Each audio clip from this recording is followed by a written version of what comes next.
Selamat pagi pemirsa Basa-Basi.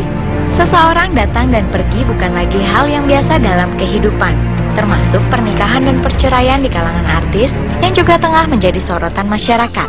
Sebut saja artis cantik Cha-Cha Frederica dan Nikta Gina yang baru saja memulai bahtera rumah tangganya dengan sang suami di pertengahan tahun 2015 ini. Sampai ke pernikahan singkat Risty Tagor dan Stuart Collin yang hanya seumur jagung. Perceraian seperti menghantui kehidupan indah para selebriti. Belum lagi perpisahan yang sedang hangat diperbincangkan antara Andi Soraya dan Rudi Stopo yang telah dikabarkan gonjang-ganjing sejak lama. Nah, pemirsa Basa-Basi, bagaimana bintang tamu kita kali ini menjalankan kehidupan mereka dengan membuka lembaran baru pasca perpisahan? Saksikan jawabannya hanya di Basa-Basi. Bahas sana, bahas sini.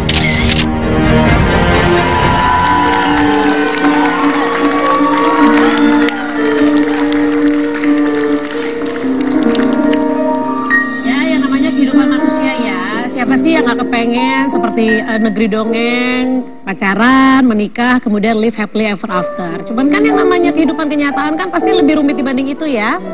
Kita sudah kedatangan Denada di sini, boleh minta tepuk tangannya. Tenang, gak bahas gosip. Gak ya. Masalah perceraiannya Anda sudah bisa saksikan di infotainment terdekat Anda ya Wendy ya. Betul sekali. Dan yang pasti sih kalau sekarang kita lebih pengen tahu bagaimana akhirnya Denada memulai langkah baru. Betul. Memulai awal yang baru dan dengan keterbiasaan yang untuk menentukan ke sebuah keputusan biasanya berdua, untuk mengurus sang buah hati berdua, tiba-tiba sekarang harus dijalani sendiri. Sebenarnya kalau boleh satu pertanyaan yang kita mau ajukan tuh, apa yang terbersit di benaknya Denada awal sekali ketika berpikir bahwa gue harus memulai semuanya akhirnya sendiri. Ya, mungkin karena prosesnya untuk sampai ke situ panjang ya. Terus udah gitu juga nggak langsung ujuk-ujuk ke situ gitu. Jadi sepanjang dari mulai awal ya mungkin pemirsa juga mungkin udah tahu bahwa udah dengar di mana-mana bahwa masalahnya tuh udah lama sebenarnya gitu. Jadinya dan selama umur pernikahan juga aku selalu berusaha semaksimal mungkin untuk mempertahankan.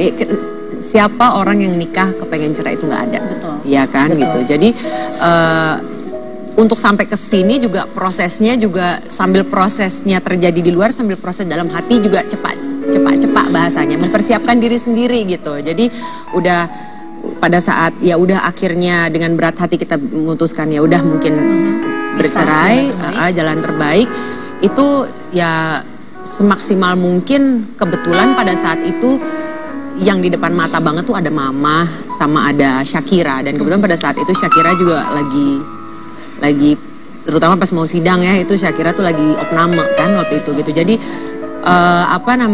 skala prioritas tuh langsung berubah gitu.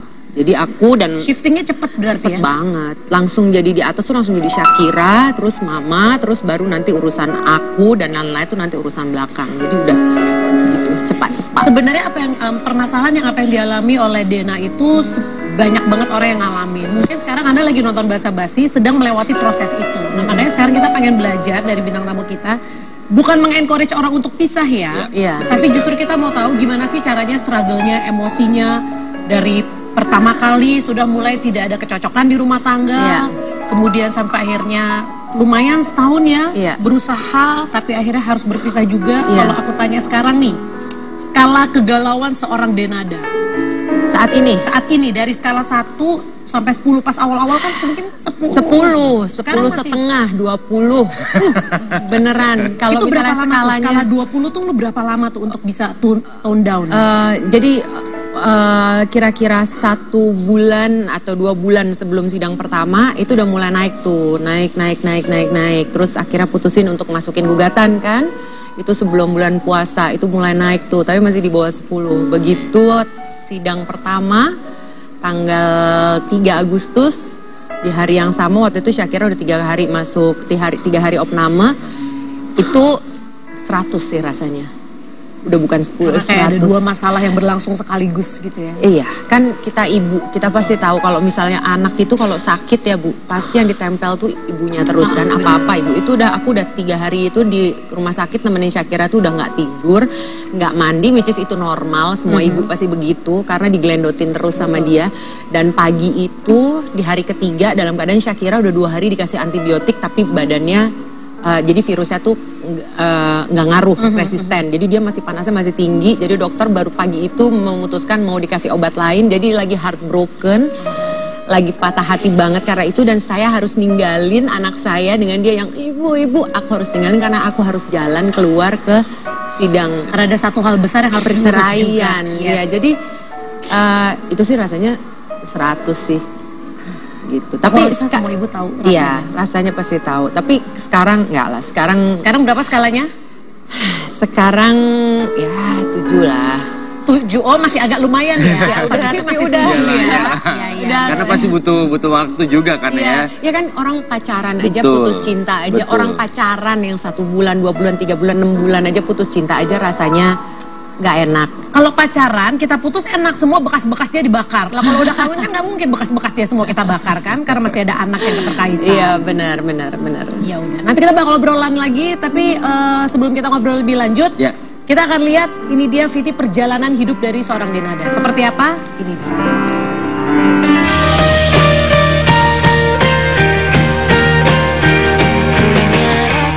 Putri sulung dari artis senior Emilia Contessa ini mengawali karirnya sebagai penyanyi rapper pada awal tahun 90-an.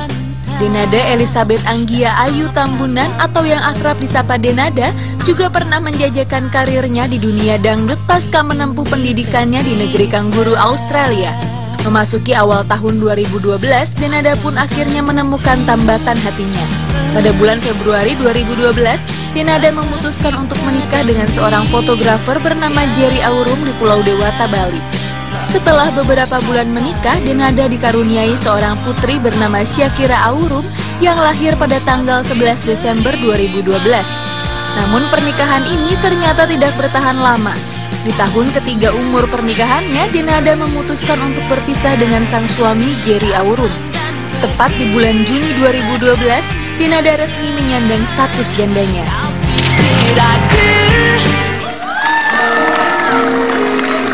Tadi ya pemirsa, ini ada jawaban jujur dari seorang Denada ketika tadi kita ngelihat Viti perjalanannya, kemudian dia ngelihat foto dia dengan mantan suami. Masih sedih ya? Dan itu menurut aku fase yang sangat wajar. Karena ya itu dia, pacaran aja kita butuh healingnya agak lama, apalagi pernikahan kan seperti itu. Bu jangan nangis. Nggak mau, nggak. Aku udah janji.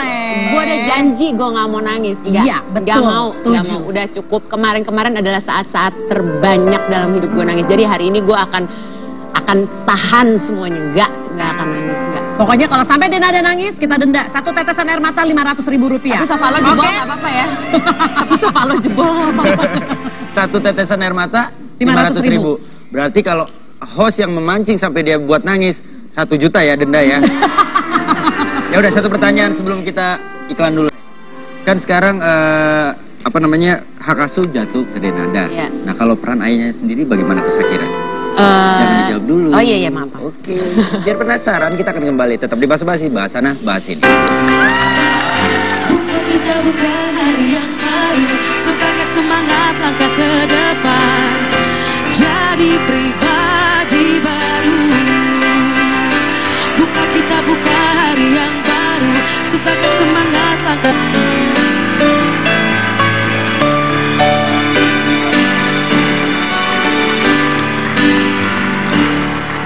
Pemirsa basa-basi yang baru aja nonton, sekarang kita memang belajar kuat dari seorang Denada. Kalau memang sekarang Anda mungkin lagi ada di fase, lagi dalam tahap ya mau tidak mau harus berpisah dengan pasangan hidup. Gimana sih sebenarnya fluktuasi perasaannya? Katanya sih buka lembaran baru. Lembaran baru itu kan paling gampang beneran kertas kosong kita tulis lagi. Iya. Tapi masalahnya kertas Denada ini nggak bisa kosong-kosong banget karena ada anak. Betul. Yang nggak mungkin bisa dihapus. Betul. Nah tadi Wendy sebelum kan bertanya, hak asuh jatuh pada Denada. Ya. Sekarang peran sang ayah sendiri buat Shakira sejauh ini masih tetap samakah atau Denada ngerasa bahwa ini kok berkurang ya? Iya, Aku sih kepinginnya sampai selama-lamanya Shakira itu bisa mendapatkan akses leluasannya apapun yang terjadi antara aku sama Mas Jerry. Shakira bisa mendapatkan akses sebanyak-banyaknya, semaunya dia, sehappy-nya dia untuk ketemu dengan bapaknya. Dan juga bapaknya juga aku berikan akses. Walaupun nanti kalau di ini sama majelis hakim, hak asuh ada di aku gitu. Karena menurut aku itu penting, itu tanggung jawabku juga. Aku kepengen anakku juga tumbuh menjadi anak yang cinta, yang sayang sama bapaknya, yang juga hormat sama bapaknya, yang juga bisa mendapatkan dan merasakan kasih sayang. Kita kayak itu kayak kompensasi lah, kita mungkin kita udah nggak serumah lagi, tapi biar gimana dia berhak dapat itu. Tapi kan tuh secara teori kan memang gampang. Betul. Tapi prakteknya ini mungkin karena aku juga perempuan ya. Kita ketemu mantan pacar aja males, betul? Apalagi kalau putusnya karena ada satu masalah gitu. Ketemu mantan pacarnya udah kayak dia lagi. Nah ini harus ketemu mantan suami dan harus yang kayak demi anak. Iya. Padahal di sini lo tuh bergejolak gitu. Jadi kemarin tuh belajarnya pertama kayak trialnya, tesnya pertama itu justru pada saat pas Shakira sakit opname. Itu kan lagi baru-barunya mau sidang, terus udah gitu Shakira juga di opname dan mau nggak mau pasti Mas Jerry juga datang untuk jenguk beberapa kali gitu. Di situ aku itu kamu anggap trial ya? Iya, maksudnya di situ aku melihat bahwa berarti dalam situasiku sekarang ini buruk, memang nggak enak aku jalanin. Aku sendiri butuh kekuatan dari ujung kaki sampai ujung rambut untuk bisa menjalani, tapi ini ada anakku yang butuh aku untuk berada di situ dari ujung rambut sampai ujung kaki untuk berada di situ buat dia gitu. Jadi di hari itu aku memutuskan aku udah nggak mau lagi egois, nggak mau lagi selfish, nggak mau lagi mikirin diri sendiri. Itu saatnya aku justru mikirin orang-orang lain, ntar diriku belakangan aja dulu. Ada yang lebih perlu aku di situ gitu, dan ya gitu deh. Itulah hebatnya seorang perempuan loh. Tapi bener loh. Ya, yang namanya seorang ibu itu kita bisa melakukan sejuta cara. Yang penting prioritas kita yang saat itu adalah anak bisa merasakan apa yang dia pantas dapatkan. Iya. Nah kalau kita tanya nih, kira-kira perasaannya Dinada kalau melihat foto-foto ini apa? Apa tuh? Foto-foto. Boleh gue yang jawab nggak? Boleh dong jawab. Jawab Ci. Jangan sampai keluar air mata, gue berarti bayar sejuta. Please jangan. Ya wajar lah kalau seorang Dinada ngeliat foto itu pasti masih ada perasaan gimana-gimana, wajar lah. Wendy yang keluarin fotonya bukan gue. Gue disuruh kreatif bayar sejuta, woi. Iya. Proses hidup. Nggak apa-apa maksudnya. Perjalanan hidup ya. Ya.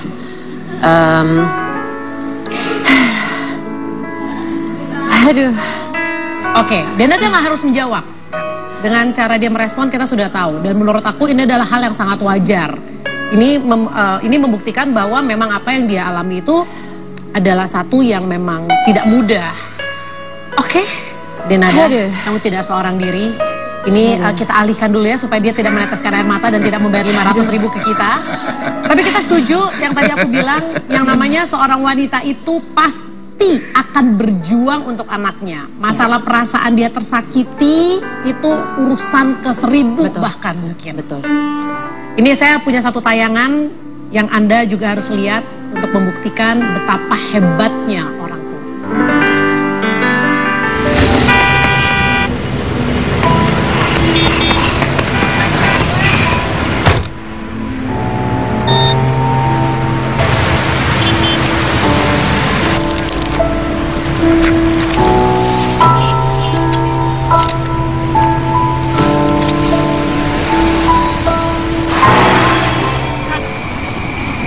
จองแน่ครับ โอเคเดี๋ยวจัดให้เลยขอบคุณมากสวัสดีครับขอบคุณค่ะครับผมโอเค มีเงินป่ะ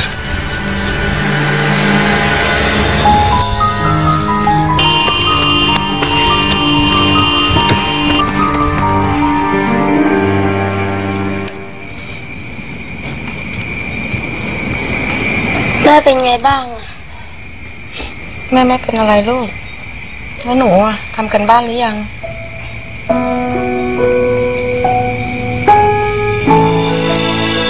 ผู้หญิงคนหนึ่งทำได้ทุกอย่างยอมตัดผม เลิกใช้เครื่องสำอางทำในสิ่งที่ผู้หญิงแกร่งทำ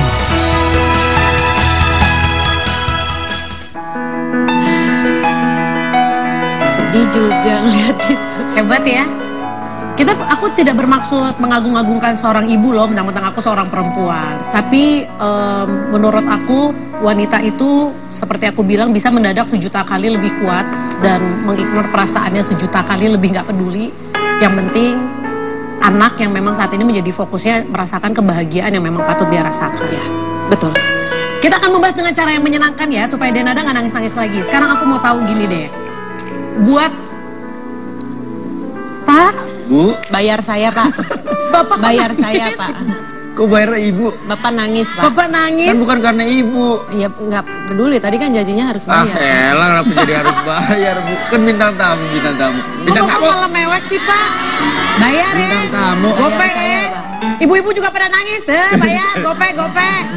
Yang di rumah berarti bayar juga dong. Ya, sebenarnya itu dia. Tadi kita mau nunjukin gimana seorang ibu tuh akan memutar otaknya, yang penting anaknya bahagia. Sekarang gini, misalnya nih sekarang ada penonton yang lagi menghadapi situasi yang sama seperti Denada gitu. Boleh nggak diceritain secara singkatnya fase-fase yang akan dialami dan menurut kamu itu adalah semua fase yang wajar? Aduh, fase-fasenya apa ya? Kita pasti akan broken hearted, itu udah pasti. Patah hati, sangat sedih, sangat patah hati, itu udah pasti. Suatu harapan yang kita taruh bahwa pengen berumah tangga, pengen berpasangan sampai nanti, sampai selama-lamanya, itu pasti, itu hilang, pasti akan sedih gitu. Ada juga fase dimana mungkin kayak waktu itu yang aku alami adalah aku nggak bisa ketemu orang gitu. Jadi aku di rumah, nggak mau keluar dari rumah, ngurung diri gitu, dan nggak bisa ketemu sama orang-orang. Jadi waktu itu sahabatku yang giliran datang ke rumah untuk nemenin, untuk ngibur-hibur gitu. Dan itu juga nggak apa-apa karena setiap orang juga butuh waktu itu gitu. Butuh waktu, perlu mungkin ya. Kita butuh untuk nenangin diri, untuk menguatkan diri, itu perlu. Pakailah cara apapun, mungkin itu berdoa, mungkin itu berdiam diri, mungkin itu apapun, mungkin itu makan, pokoknya apapun itu yang dibutuhkan, it's okay. Lalu juga aku juga mengalami fase dimana sampai sekarang ini sih, tapi itu masih terjadi. Kayak pas lagi tanggal 3 itu, pas aku mau keluar dari rumah sakit, itu Syakira kan lagi aku pangku gini kan.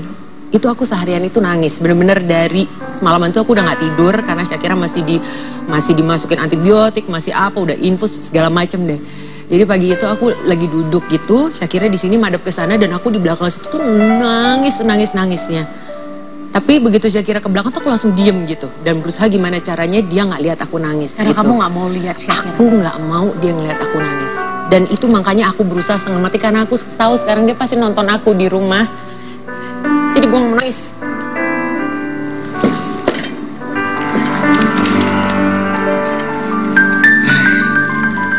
Gitu. Jadi pesanku untuk para ibu di rumah, apalagi kalau misalnya ada anak, kuatin diri sendiri dulu, karena yang paling butuh dikuatin itu adalah anak. Udah deh gitu dulu, yang lain aja dulu.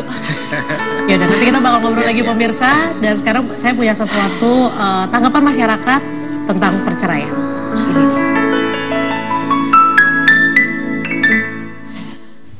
Gendutku sayang, stop sedihnya, stop deg-degannya, count your blessing, start to look forward. Bersiaplah untuk hal-hal baik yang sedang menantimu, yang akan memperjuangkanmu, yang akan menghargaimu, dan yang akan mencintaimu dengan sepenuh jiwa. Dena, semangat ya, kita ada buat kamu. Dena, semangat terus ya, apapun yang terjadi kita selalu di sini. We love you. Dena, semangat ya, kamu pasti bisa. Bismillah. Dah. Mak, semangat ya, kita selalu akan ada buat kamu. Asik-asik, jos!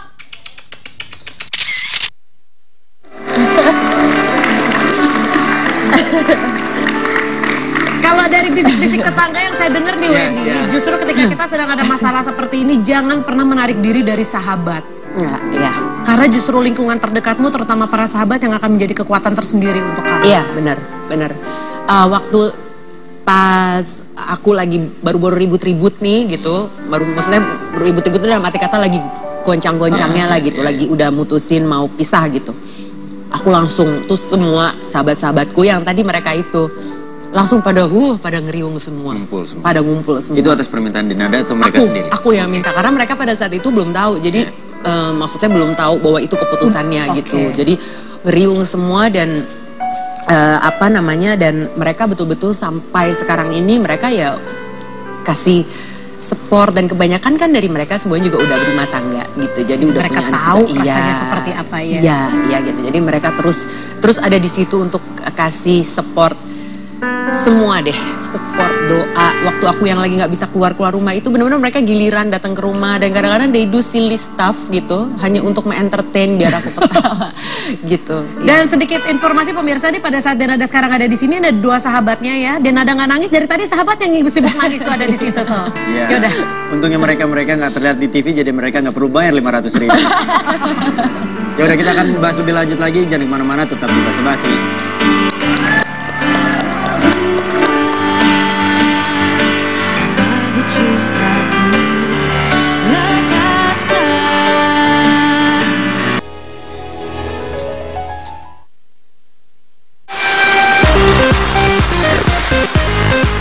Pemilik nama lengkap Jonathan Armstrong yang akrab disapa Jono ini memulai awal karirnya sebagai bassist sebuah band.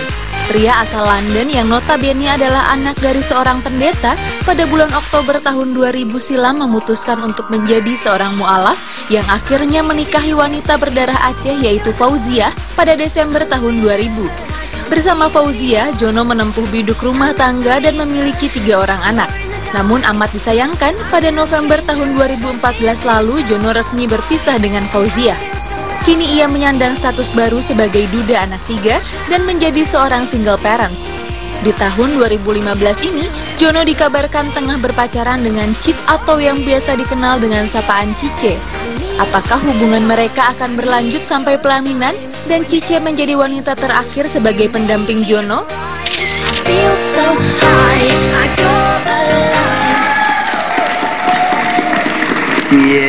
Cie punya pacar baru, asik. Kita tunggu saat-saatnya Denada datang ke sini, kita bisa ngomong seperti itu ya, Cie punya pacar baru. Ntar dulu, perasaan tadi saya pikir pas tahu ada bintang tamu lagi, saya pikir bakal nangis juga. Enggak juga, ternyata ini malah lagi senang ya ada pacar baru. Justru kita pengen lihat nih, kita pengen lihat dari sisi seperti ini. Kalau ngomongin perpisahan kan pasti itu menimpa perempuan dan laki-laki. Nah kalau dari sisi perempuan, kita sangat memaklumi lah, perempuan itu kan memang lebih terbawa perasaan, secara emosi, emang lebih emosional gitu. Nah kalau laki-laki, apakah memang seorang laki-laki lebih santai menghadapi perceraian atau karena udah setahun juga makanya lu udah santai? Saya bisa nangis juga kalau mau tambah bayar gope, saya bisa.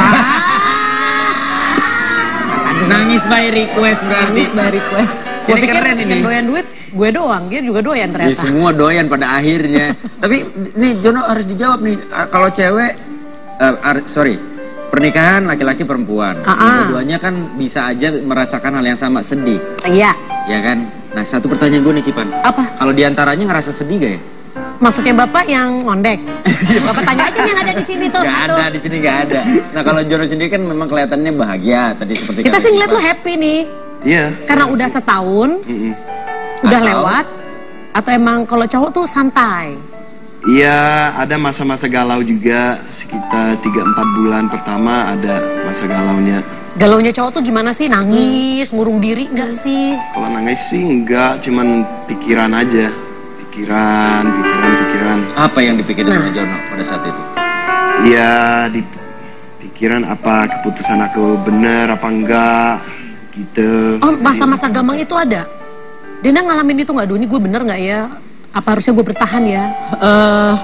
Udah lewat sih. Oh, tapi ada masa-masa itu? Ada masa itu. Tapi udah lewat? Tapi udah lewat. Itu pas masa-masa itu kebetulan pas lagi deket-deket Ramadan. Jadi pas lagi banyak-banyaknya ibadah ya? Banyak-banyaknya ibadah. Karena bukan pasangan doang, suami sama istri. Itu kan ada anak-anak juga. Jadi kita harus mikirin terbaik buat mereka juga. Betul. Apa kita masih tetap bersama demi anak-anak, apa lebih baik kita pisah untuk kebaikan anak-anak. Jadi masih ada pertimbangan juga. Mungkin 2 bulan, 3 bulan awal ada. Butuh berapa lama sampai akhirnya kamu ngerasa oke, ini memang keputusan yang tepat? Ya itu 3 bulan. Habis itu kamu merasa perceraian memang adalah keputusan yang tepat? Iya. Dan itu pun keputusan yang kamu buat memang berdasarkan, kan ada juga ya, artinya ketika orang lagi ngerasa galau, akhirnya dia mencari bukan informasi, lebih ke arah masukan gitu, cerita ke orang-orang terdekatnya.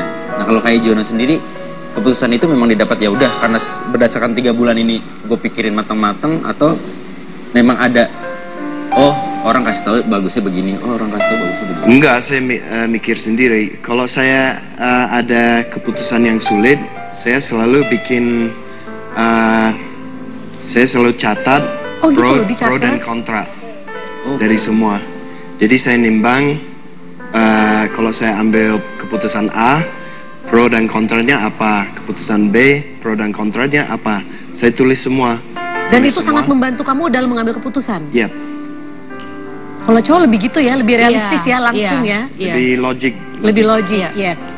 Nah emang sekarang kan tapi gini, kalau ditanya Jono bahagia gak sih? Ya bahagia lah, loh sekarang udah punya pacar gitu kan. Berapa bulan udah pacaran?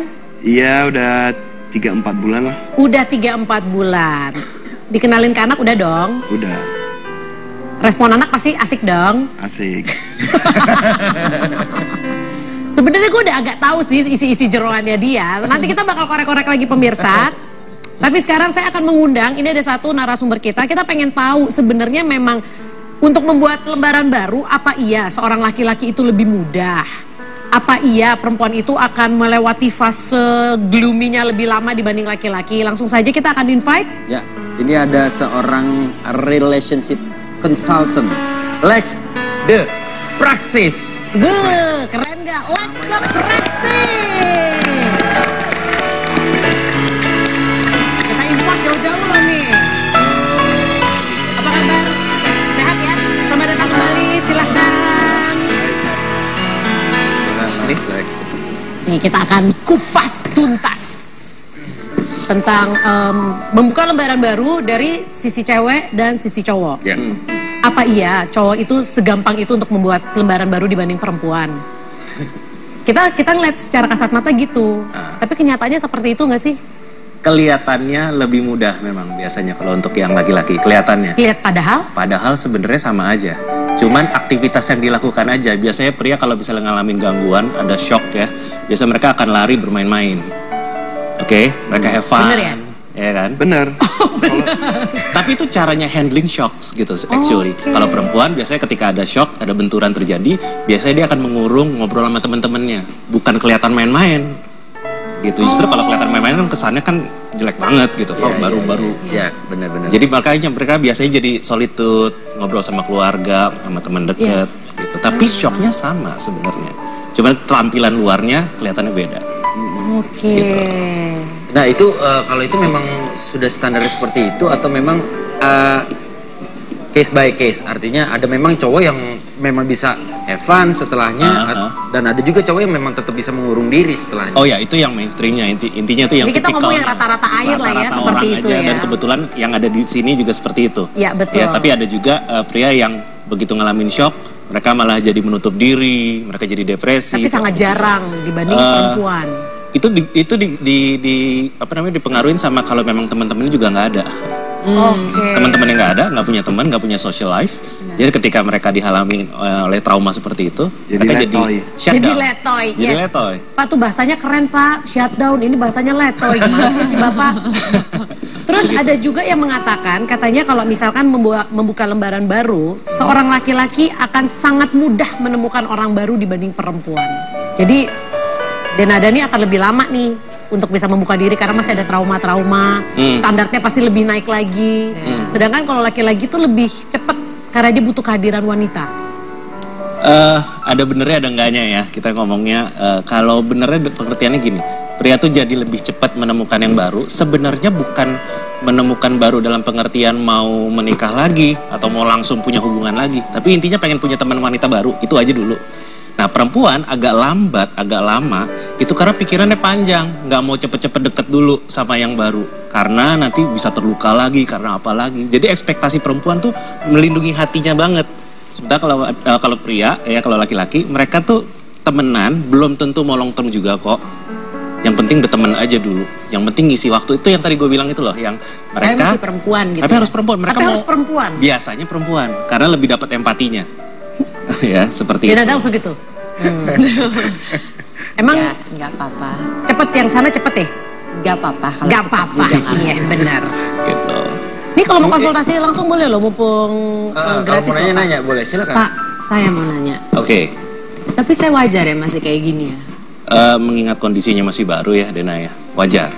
Sampai berapa lama Pak saya kayak gini? Soalnya saya nggak seneng banget saya kayak gini Pak. Kayak terawangan Iya kayak Bapak coba bisa jadi sebut nggak? Maksudnya apa gitu yang bisa? Apa gitu yang bisa bantu saya untuk, karena setiap ngeliat kayak gitu begini lagi saya, ngeliat lagi begini, ngomong sama Pak menangis lagi saya. Oh karena mukanya agak mirip ya? Oke. Ini salah kreatif lagi ya. Nyari narasumber yang mukanya mirip nih ya. Pak, nanti dia ketemu suami saya nangis lagi. Sama-sama Tionghoa Oriental soalnya. Alright, tadi Dena bilang rasanya sekarang skalinya 7. Tadi saya nguping di belakang. Oh, ya, Bapak kan? nguping ya? Nguping dong, karena mau ngomong di sini. Jadi skalinya 7. Dan Dena juga bilang, saya harus look strong di depan anak saya. Iya, alright? Harus. Yang ngebuat ini jadi agak lebih lama prosesnya, agak lebih sulit adalah karena Denanya sendiri tidak ada yang cater. Dena coba cater anak, tapi siapa yang cater Dena? Jadi perasaan Dena tuh ditutup lagi tuh, ditutup, nggak mau kelihatan menangis di depan dia, which is itu bagus. Tapi Dena harus nangis di tempat lain. Harus ada orang yang mendengarkan tangisan, keluhan, kesendirian, rasanya tidak adil. Itu harus ada orang yang menolong itu. Nangis di sini aja biar dapat gopek lagi. Kurang baik sih. Kalau saya nangis di sini dapat gopek lagi, dari tadi saya udah kaya Pak. Udah berapa kali saya nangis Pak. Gitu. Boleh deh bisa nggak dirubah kontraknya? Saya mau nangis lagi soalnya. Gitu. Jadi prosesnya adalah rasa perasaan yang lagi seperti badai itu harus dikeluarkan perlahan-lahan. Itu yang akan mempermudah. Dan lebih baik keluarkan kepada orang, jangan keluarin sendiri di kamar. Setuju. Ya tadi kan Dena juga bilang nggak mau menyendiri, kan maunya ketemu sama teman. Itu udah bagus. Tapi saya nggak, maksudnya sampai sekarang ini ya Ci, kalau misalnya aku nangis, ini kebiasaan dari kecil emang. Saya kalau dulu dimarahin sama ibu saya tuh di depan dia saya bisa tahan. Pokoknya saya tahan, saya nggak akan nangis gitu depan ibu saya. Udah dia selesai marahin saya akan masuk kamar mandi, saya akan nyalain air dan saya akan nangis. Abis itu selesai nangis saya akan cuci muka, mandi, dan saya keluar lagi seolah-olah nothing happened. Saya nggak habis nangis. Dan sekarang itu yang terjadi sama saya gitu. Jadi kalau misalnya saya lagi overwhelmed banget, saya kepengen nangis, saya masuk kamar mandi, saya nyalain shower, saya udah habis itu saya. Tapi begitu nggak apa-apa. Itu yang swadayanya, sehat daripada tidak sama sekali soalnya. Jadi memang itu harus dilakuin. Setiap kali kita ngalamin benturan, masalah apapun, itu harus belajar untuk bisa nangis sendiri. Tapi lebih baik kalau ada orang di yang bisa cater perasaannya. Nah itu kan. Jadi itu bisa keluarga, bisa juga profesional, ya, bisa juga konselor. Jadi kalau ada orang yang bisa mengerti itu, Dena jadi nggak ngerasa sendirian lagi. Karena yang buat kita jadi depresi adalah kita merasa kita sendirian, tidak dimengerti. Ini ada satu poin yang saya belajar di sini. Karena kita pikir menangis sendirian di kamar bagus, tapi ternyata enggak ya. Ada orang di depannya yang mengerti perasaannya. Harus ada satu lagi. Gitu loh, bukan yang satu lagi nanti ngajak lagi 3 orang. Jadi rame dong nangis yang lagi. Jadi kayak MLM ya Bu ya. Iya benar-benar dapat keuntungan yang pasti ya. Ya udah kita akan bahas masalah nangis-nangis dan trauma. Kalau satu pertanyaan, ini memang cowok gampang katanya, cewek lebih susah. Emang baliknya apa? Memang cewek lebih mudah untuk kena yang namanya trauma? Jangan dijawab dulu lagi. Kita bahas nanti ya, tetap di basa-basi.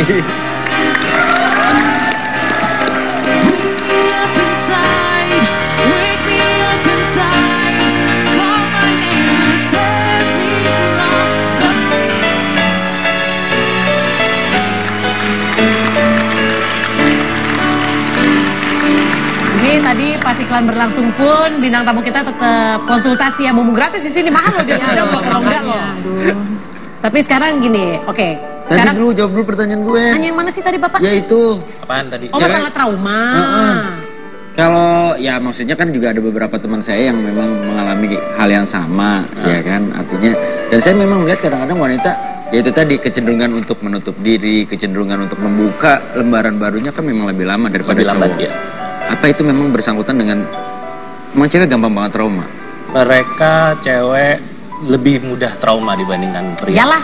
Tapi on the other side mereka lebih kuat dibandingkan pria. Dengerin tuh laki-laki. Ya. Kita lebih kuat. Long term mereka mikir. Iya, mereka mikirnya long term dan mereka lebih kuat. Emosionalnya mereka lebih kuat. Oh gitu, secara emosional kita lebih kuat sebenarnya. Ya, perempuan lebih kuat dibandingkan. Coba cowok-cowok nih suruh ngerasain melahirkan. Ya, exactly. Coba rasain. Ya, benar ya, Bu. Rasain melahirkan. Bapak, gak usah semua kameramen dimarahin dong.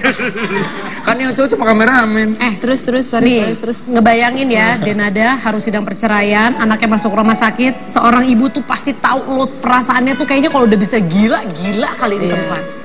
Itu kalau nggak kuat mah udah hancur berarakan kemana-mana udah dia. Tapi ternyata dia bisa stand up for herself dan sekarang bisa duduk di sini dan bisa menceritakan kita. Boleh minta tepuk tangannya buat Dena? Tapi bapak yang satu ini juga luar biasa. Amin. Karena aku tahu dia merawat dari 3 anaknya, 2 ikut sama Jono ya. Iya. Dan untuk seorang laki-laki sebenarnya dengan absence adanya perempuan dan merawat 2 anak itu nggak gampang ya? Itu nggak gampang sama. Itu langsung itu nggak gampang sama sekali. Karena biasanya pria ada kecenderungan agak lambat di empatinya kan, kehangatan, kepedulian, hal-hal detil itu biasa cowok agak kurang. Agak kurang ya. Sementara untuk mengasuh seorang anak perlu banget tuh poin-poin itu. Ya apalagi kalau anaknya lebih dari 1. Jadi itu agak extra effort. Jadi kalau misalnya ada laki-laki yang mampu melakukan itu acungan jempol. Iya, seperti itu. Tapi ya justru karena itu saya lihat ada beberapa hal-hal yang lemah sebelumnya. Seperti anak yang kedua saya, dia di ILK, kan ada pelajaran ILK. Sebelumnya dia setahun dia nggak kerjain PR. Itu baru saya tahu setelah saya benar-benar ngurusin mereka. Sekarang buku penghubung mereka di sekolah diisi setiap hari. PR saya bantuin mereka, jadi semuanya saya udah lebih paham. Sempat miss tapi sebelumnya. Sempat miss sebelumnya karena saya terlalu sibuk kerja, terus fokus sama mencari uang ya soalnya ya, untuk penghidupan anak-anak. Tapi aku mau nanya jujur deh, dengan kehadirannya wanita baru ini, efek nggak sih ke hubungan kamu ke anak-anak? Apakah dia membawa peran yang cukup penting? Sangat efektif. Karena dia juga lulusan keguruan. Jadi dia sangat mengerti tentang sekolah, terus pendidik anak-anak, dan dia juga orangnya gaul gitu. Jadi dia bisa masuk ke dunia anak-anak. Dia suka main game, dia suka bantuin mereka belajar. Dari cara kamu cerita kayaknya anak-anak berarti bisa menerima pacar baru, sangat bisa menerima. Berarti udah nyaman ya, udah sampai udah nyaman nyaman, ya, betul. Tapi ngomong-ngomong di antara jagoan lo nih John, ada yang suka komplain gak sih? Karena katanya ada yang suka banget komplain dan kita udah siapin di belakang sana. Siapa sih yang suka komplain? Emang ada yang suka komplain? Ada. Anak kedua yang suka komplain dia. Anak kedua? Siapa namanya? Toby lebih suka komplain. Dia bawel banget dia. Sedangkan kalau kakaknya? Kakaknya lebih kalem. Oh, lebih kalem. Lebih bijak. Oke, berarti kita undang yang lebih bijak. Ini dia. Adam. Ibu jangan bilang perawakannya tinggi ya. Umurnya masih 13 tahun saja. Ada apa kabar? Baik. Selamat datang ke rumah kakak ya. Silakan duduk. Sama papi. Aku di sini kali ya. Oke, buat para tamu yang mau ngucapin silakan. Ngucapin apa? Itu udah duduk lagi berdua. Bu, kalau dapat yang baru secara fisik jangan sama dong Bu ya. Harus cari yang lain. Oke? Gila ya. Adam. Kita mau nanya satu pertanyaan. Kamu mau nanya apa sama Adam? Gimana kabar Mbak Inul? Salah Adam. Aku mau nanya, kalau kata papa, kamu adalah si bijaksana, si paling tidak pernah komplain. Sebenarnya kamu nggak pernah komplain karena menerima ayah apa adanya, karena atau ayah susah dibilangin orangnya. Jangan dijawab, ya. Emang belum mau menjawab sih sebenarnya. Dan semua. Soalnya kan mau iklan. Oh ya udah, iklan. Tetap di basa-basi.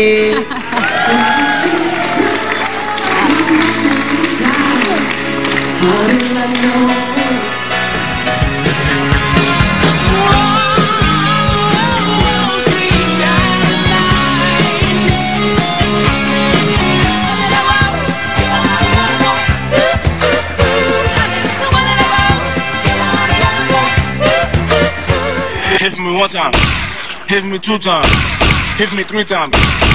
Let go. Get it for me, get it for me, get it for me, get it for me, get it for me, get it for me, get it for me, get it for me, get it for me.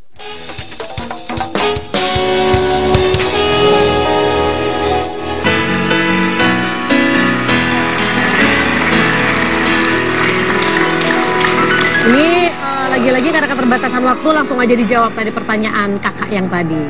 Kamu nggak pernah komplain sama papi, panggilnya papi ya? Papi boleh, daddy boleh. Oke, kamu nggak pernah komplain sama papi daddy? Karena memang kamu orangnya santai atau karena papi nggak bisa dibilangin orangnya? Aku komplain. Hah? Komplain. Kamu komplain? Apa yang kamu komplain? Dia nyetir sambil ngupil.